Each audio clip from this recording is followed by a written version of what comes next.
Hey guys, what's up? Welcome to today. We're just hanging out here before work. I have not made a talking video in a while, so I was like, you know what? I've got some time today. I'm kind of bored. I could be napping.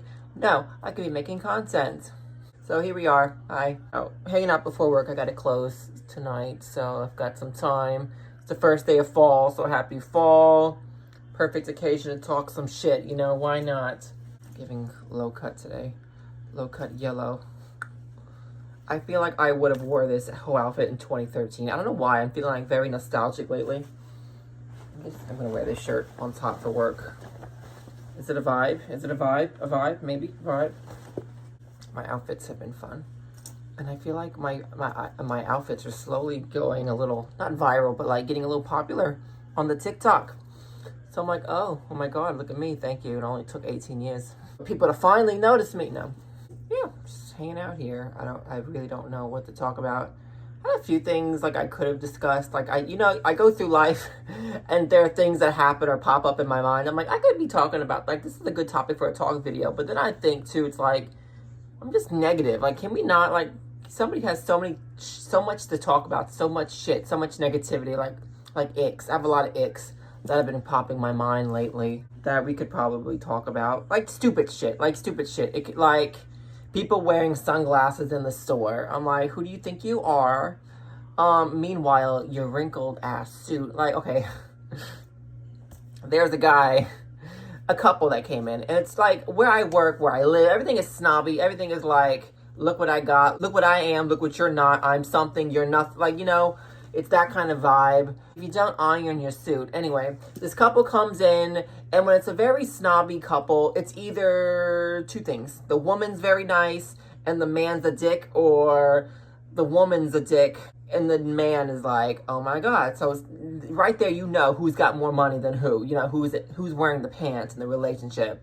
So this couple comes in, the man's the dick. He's coming in with his navy blue wrinkled ass suit, thinking you're something, sunglasses. The woman's very nice. You know, I'm asking you guys need any help. He's just giving me like the death look, and I'm just like, okay, whatever. And she's like, oh, we're good, thank you. Like, she's nice, and he's just giving me the death look. Meanwhile, he's looking at himself in the mirror every 5 seconds. Which, hey, I'm the same way. I understand, but at least I'm a little bit more humble. I don't wear sunglasses in the store. I won't have wrinkled clothes. Navy blue is not really my color, and I say that now. Watch, I'm gonna be like in a whole navy phase in a couple months. Watch, but like, I can't stand people who wear sunglasses in the store, and it's people who wear sunglasses who think they're better. People who wear sunglasses, they try to pull a fast one on you with deals and things. They, you know, they're coming in, they're designered up, and they want the discounts. That's another thing I can't stand, when people are like in Gucci bags, clothes, they got labels, because I think they're all fake, whatever, and they're just like, they want like a discount. Like, you can afford Versace, no problem, but you want a discount in my store? It's clear as day what's going on here. Like, it'd be no issue if you have all this money to wear what you're wearing, supposedly real, authentic, then you could pick anything off the rack and just pay it. You know, that's not how that works in my store. They would never pull this shit at Gucci or, you know, Tiffany's or Louis Vuitton, Burberry, Jimmy Choo. You know, you would never, Alexander Wang, you would never pull this shit. Anyway, what's another ick? We'll be here all day if I really went down the icks. Let's see, cheating exes who are still on Grindr, even though, you know, you're in a happy relationship. You can't wait to marry this person, spend all these holidays. Oh, we could go on and on about that. Can't wait to spend your life together, but you're not really happy because you're still going to bed miserable because you let your life and trauma be you, and you weaponize everything you've ever been through because you don't want to be capable of fixing yourself because it's so hard. No one understands. I could be here all day about that. Anyway, that's an ick for life. What else is tea? Are there any other icks? I don't know. The holidays are coming, God help us. You know, I've been questioning, debating if I want this to be my last year in retail, but it's all I know. Because I don't have a school, I don't have an education to, you know, go to college and get degrees and all that stuff. Anyway, what else is going on? Not much. I've been in my feels a little bit lately about things, like relationship wise. Kind of good, like in a good healing wise. You know, it's weird to explain. Like things that I've been through, my obstacles in life when it comes to relationships and how that affects my life, my mental state. I've been single for 9, close to 10 months now. The longest that I've been uninvolved with anybody. Now, I wasn't having an ex in and out of my life, he like every other week trying to interfere, you know. So it's been great. But you know, it really makes you like, I feel like this is what I've needed, because I have never been single, fully single in my adult, mature life where I'm not involved with somebody. It's just like me cruising, figuring myself out, and being on my own, living on your own. And sometimes that's just really all you need. And in that case, when you're just doing you, not really looking for anything or doing anything, that's where I feel like time heals wounds, and you just realize a bunch of things, and you kind of realize, it's a lot of realizing and epiphanies of what good you had in certain things. And you know, I've been kind of, I don't know if my last ex watches my videos. You know, he's the good ex. I always call him the good ex. And we're still, you know, best friends today. I still consider him a best friend. He's still family, you know. But lately, I feel like I've been missing him a lot. So if you're listening to this, sorry. I don't know. I think it's normal feelings. You know, you realize when you're like fully, like not fully, I guess, but when you're like healed in a way, you kind of realize what was good, but you couldn't see that at the time because you were still unhealed and wrapped up in a first relationship, because he kept coming in and out. It was interfering. I just couldn't cut him off completely. Something happened. He ended up cutting me off, thank God, because I don't feel like I would have had the strength to do it. But it was a blessing in disguise. I reconnected with somebody. I connected with somebody that also helped me in the healing. I think I've helped him. He helps me. We kind of really bonded with that. And I really thank him for that. So that helped as well. So, you know, when you're fully healed, like really healed from like from past, and you really are like clear-minded and, you know, level-headed, I guess you could say. I'm not good with the terminology. I don't know. You realize a lot of things, and you feel like, wow, this last relationship was really good. I mean, of course, the one thing I loved about him is that he accepted me no matter what, who you got, you know. Not that I was like insane, but I'm a little loose screws, but no. He accepted me, all of my phases, all of my outfits, you know, because, you know, that means nothing when the respect's there, the loyalty's there, the honesty. Communication wasn't the best, but again, we'll get to this. But, you know, when you have like a strong foundation, like the looks are nothing. Looks were a huge problem in the first, you know, relationship. And my last, again, I was just too like not healed. I wasn't well enough, I guess I could say. I wasn't healed enough. I mean, and everything happens the way it needs to happen. Everything happened the way it had to. Everything happens for a reason, you know. There was a reason why I met my last ex kind of really soon after the first relationship, and I wasn't fully healed. But, you know, I think looking back now, I was like, oh my God, he was the one the whole time. I never say never, you know. I mean, I'm missing him these days. And I don't know. We have not had like a heart-to-heart conversation about things. I'm kind of like, I would like to have that kind of conversation, but I don't know if he would want to, like, and I don't want to interrupt anybody else's flow. I'm respectful. Like he may be living his best life. He don't want to be involved with me or anything. And, you know, so I don't want to like, you know, be a burden. I don't want to interrupt or bother anyone else's destiny or flow of life. But again, if it's meant to be, everything's going to happen the way it needs to happen. So I just let it be. But at the same time, you're like, you know, because I feel like my first relationship really like destroyed me. I didn't want to, you know, look at marriage or families, and just like, you know, looking at myself a little bit, like my self-esteem in the cracks were like heavily damaged. But you wouldn't know, because I always gave that brave, like, look at me, bitch, you know, like, look at me, you know. I gave a very tough exterior because I feel like that was the only option for me to get through it, to get through the heartbreak and the damage that had been hit emotionally, mentally, all that fun stuff. But like I said, I feel like this year of me just being on my own, not really having anybody to like, just felt good this year to just really just do me, kind of refine my foundation, my structure. And I feel like, reflecting, looking back, I'm in a place that I had not been since like 2013, before I even met my first relationship. I really feel like this year was reminiscent, mentally reminiscent to 2013, when I was in like my delusional content era. I was like obnoxious. I was in my full like feminine era back then. I really feel like I've been giving a little bit of a feminine energy this year, a lot, but that's not what that means. I'm not purposely doing that, but I just feel like I feel like I'm just comfortable. I'm fun. I'm vibing. I'm just, I'm vibing. And I'm single, and I'm not like hoeing, but I'm just, cause that's not me, but I'm just, I'm vibing. So I mean, if in that vibing, that's what's helped me. I've always been like my own best friend. I've always enjoyed my own company. And it was really just hard to kind of get a grip of that in my last relationship, again, because of the first relationship. And this is where I'm going to go into communication.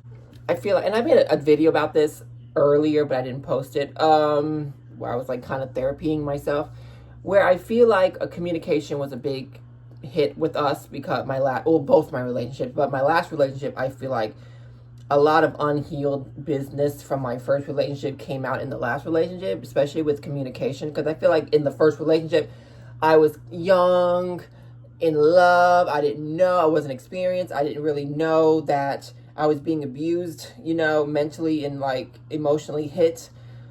So I'm just like, and I feel like I couldn't defend myself in a lot. And when I did try to defend myself, it was shot down. And you just had to say sorry and dumb yourself down just to move on, even though, when you're dealing with narcissistic people, you take a hit after hit. The people who have been through things become what they've been through, and then they pass it on because they can't figure out how to heal themselves. It's like a never-ending cycle. The victims become the abusers. So, and I was like, that's not going to be my story. But I feel like in ways I took a lot of my anger out on my last relationship, because I feel like, well, now I'm experienced, I'm older, I can stand up for myself. And I feel like at the time too, there were like some similarities. At least I was seeing like similarities and traits between both relationships in terms of communication, how I was being spoken to. So I think that also was like, oh my God, like I was like, immediately, I was like, well, now I can say something shit. I can say some shit. I can stand up for myself. I have a voice. But I think the delivery was off, or I was just taking it out wrong. So I apologize. So I'm really just been like thinking about a lot of things like that, reflecting and like giving myself these like healing therapy sessions. And I feel like it's very important to have that when you're on your own. And even in relationships, this is another thing too. I feel like my last relationship, we moved in together way too quickly. I feel like, well, things happened. He had to move in with me, but that's a whole other thing. But normally I would have been like, I don't believe two people need to be living together right away like that. Honestly, I'd be fine with people living alone until marriage. And then, you have that conversation. I know some people who are married who still live apart. And I feel like distance is like one of the best things for relationships. Everybody needs their space. But so it's helped that we're apart, in that sense. But, he is a best friend. My last ex, he still is a best friend to me. I haven't seen him in like months, but I talk to him a lot. But like, I miss hanging out because we would always do things. I mean, stupid things, not stupid things, but like small things, like, window shop or walk the park. And we always did things, so that was fun. Family loves him. Like, I miss. I'm having a moment of miss. I've been having a moment of miss. But again, I don't know if that's a conversation to have right now. I don't want to like step on him or like, be, and I hate to stay quiet because I'm not the person. Like, if something's really like itching at me, I want to be like, I want to like scream into the rooftop. I don't want to like step on his, like get in the way of his flow. I respect people in that sense. Like, don't let me be a burden at all. Like, I will just go about my life like it's fine. It may hurt a little bit, but I will be fine. So I don't want to be that person. But anyway, that's where I'm at, like, I guess relationship wise. That's like, I feel like, and it takes a lot to acknowledge that. It takes a lot of growth and maturity to really, I've come a long way. I've come a long way. So, I've been through a lot mentally. I put myself through a mental battle because I didn't know how to like figured out. And I mean, my last ex, the good ex, tried to help me through, and I just wasn't fully like getting it. I mean, I was, but I wasn't. So I don't know. Because of the first, it was really hard when you're so wrapped up in the first relationship, and it's a dangerous thing. The stuff that like the things that I went through is a very dangerous thing. It can lead to very dangerous outcomes with people when they go through that emotional and mental, I don't want to keep saying the word abuse, but like people end their lives over this stuff. I mean, I hate to be like really dark with that, but I mean, it's really true. And I got to a place at one point where I thought not to do it, but like, I was like, well, nobody needs me here. You don't need me here. So like, what else am I good for? Like my one true love, whatever. But I'm in a great place right now. I'm in the best place I've ever been. I feel like mentally, like I said, I was very reminiscent to 2013, because 2013, before I even was in relationships or involved or knew, I was just like on cloud nine in myself. Like, oh my God, I was being obnoxious, loving life in my little delusional bubble. And that's how I feel like I am this year. Like, it's perfect. But I've also, on a more mature growth level, I've opened myself up to the possibility of like marriage again, even though it's just a piece of paper. But, I'm still open to it. And it started opening back. It really opens back up to me this year at my brother's wedding. And I was just like, it just felt weird in a way not having my ex there, because we invited him. But at the time of the wedding, we were only like 3 months apart. So, but it felt weird not being him there. And then I'm thinking about marriage, and that's where it started, like, to open up. I was like, like, don't let one person ruin that for you. And I've been told that by so many people, even my last ex, like, again, but you just not, like, timing is everything. You just don't know. And one day you're just like, you're good in a way. That makes sense. But it just, like I said earlier, timing heals the wounds. So, I open myself up to marriage again, like it being a possibility if it's there. Yeah, a family, I don't know. I feel like the only reason right now I wouldn't want a family would be for financial reasons and safety. I mean, the world we're in right now is horrible.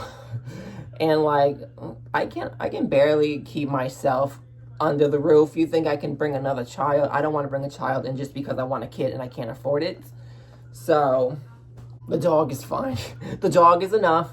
I don't know, if it's meant to be, the door's open for me always. But I don't know, that's that therapy session on relationships and how I'm feeling growth. But yeah, that's that. Anything else to discuss? Icks and relationships. What a video. Anyways, I think we're gonna cut it here, guys. I could go on and on. Thanks for watching. Leave a comment down below on anything that you want. And what are you guys doing for the first day of fall? What are your fall plans? I really didn't talk about much of fall, and I was like, first day of fall. I'm excited for fall. I've got some things planned. I want to start doing some more day trips. Yay. Leave a comment down below. That'd be that. And thanks for watching, and I will see you in my next video. Bye.